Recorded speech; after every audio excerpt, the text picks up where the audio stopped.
I have said life is full of suffering. Immediately you should not conclude that this is a very pessimistic way of looking at life. No.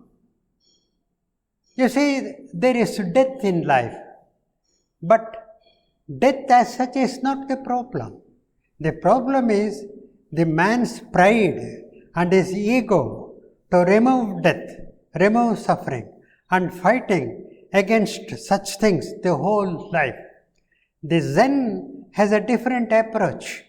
In Zen, people accept all the inevitabilities of life and then heroically, bravely, they live their life and go away, joyfully and peacefully. How do they do that? Here is the secret. See, inside of all human beings, we have an inner voice, an inherent, innate force to relate to each other, and get connections and live together. So, this is a practice, and this video is all about that. If you watch the video till the end, you will understand this secret. When children are young, every home is a God's own abode and God's kindergarten. To the parents, children give immense joy and also a natural meaning to life. But children grow up very fast. Soon they become independent and free. This is an adventure to growing kids, but it means a different experience to the parents.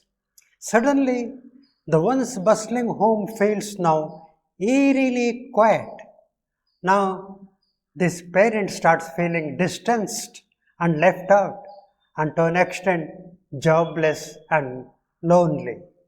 This parent is passing through a crisis.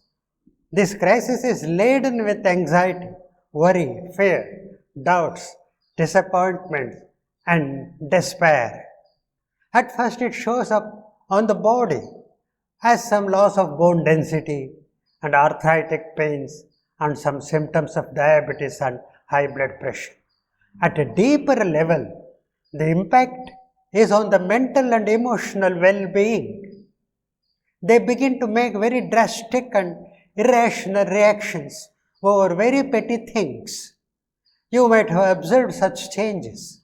I mean, they grapple with harsh realities of life. Their peaceful life is disrupted and they choose to live in their own mental world. What should he do now? So, he goes on a search or a shopping for a solution to this problem, to find relief, peace, more power or more joy. This is a sort of pilgrimage of the olden days, walking in unknown lands, sometimes alone and sometimes with co-travelers.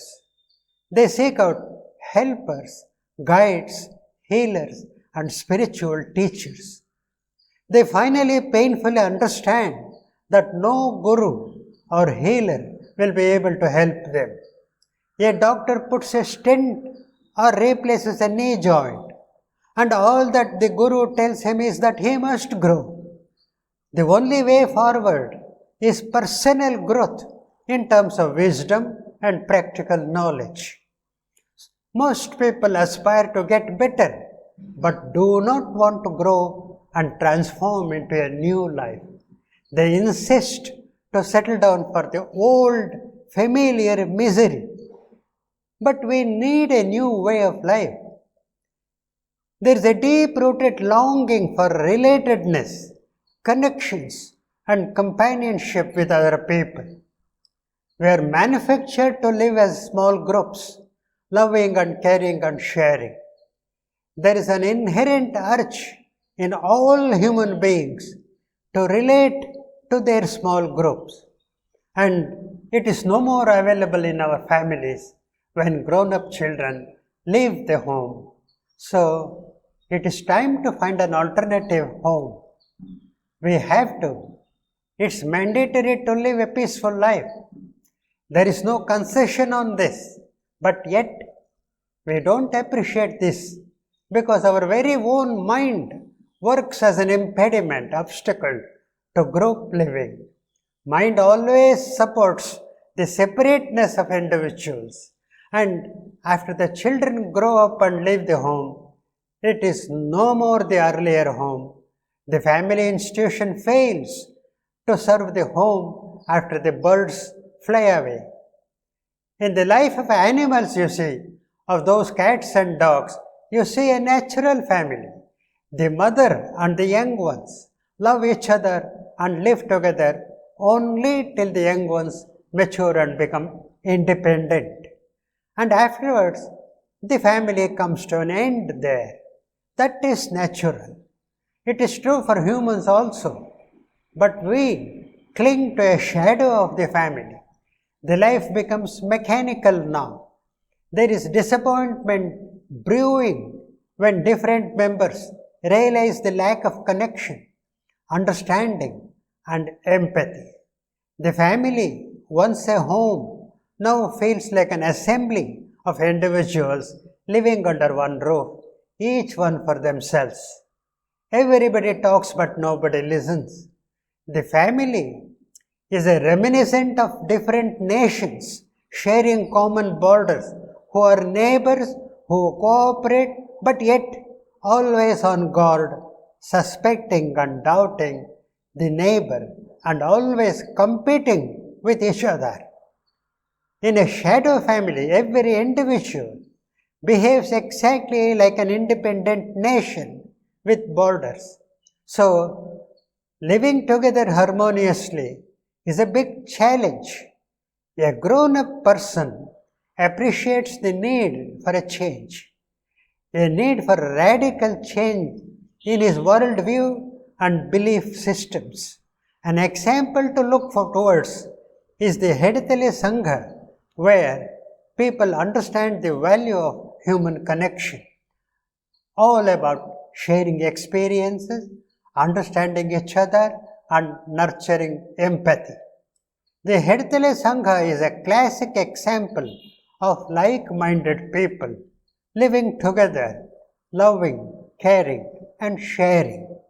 It's the practical Zen way of life. These are the people who have an understanding to live an awakened life in the Zen way, practicing mindfulness.